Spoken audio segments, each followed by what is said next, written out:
Vous avez probablement travaillé avec des librairies telles que Next.js, Ardat ou Ethers pour donner vie à vos projets Web3. Marre de réinstaller tout à chaque projet? Ouvrez les Starter Kits. Économisez du temps, concentrez-vous sur le code et boostez votre productivité. Et c'est parti, je vous montre tout ça. Une première ressource qui peut être intéressante de regarder, ce serait useweb3.xyz Starter Kit.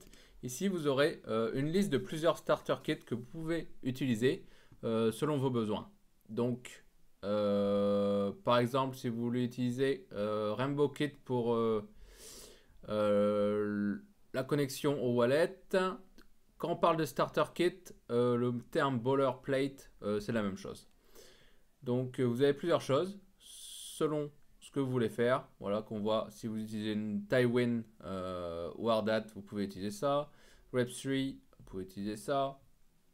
Pour Starknet, la blockchain à la mode en ce moment, vous pouvez utiliser ceci. Starknet avec React, Chainlink. Enfin voilà, il y a plusieurs choses que vous pouvez, plus ou moins récents, vous pouvez utiliser.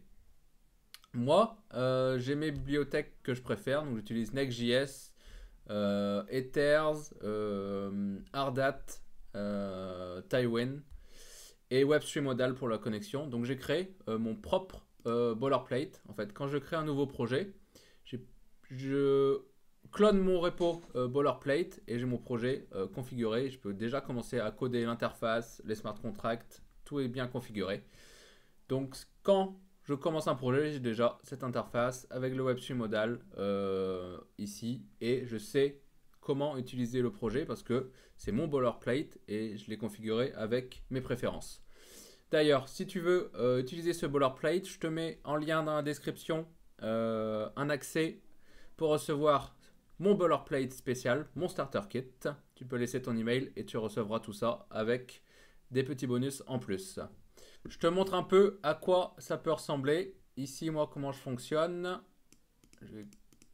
Tac.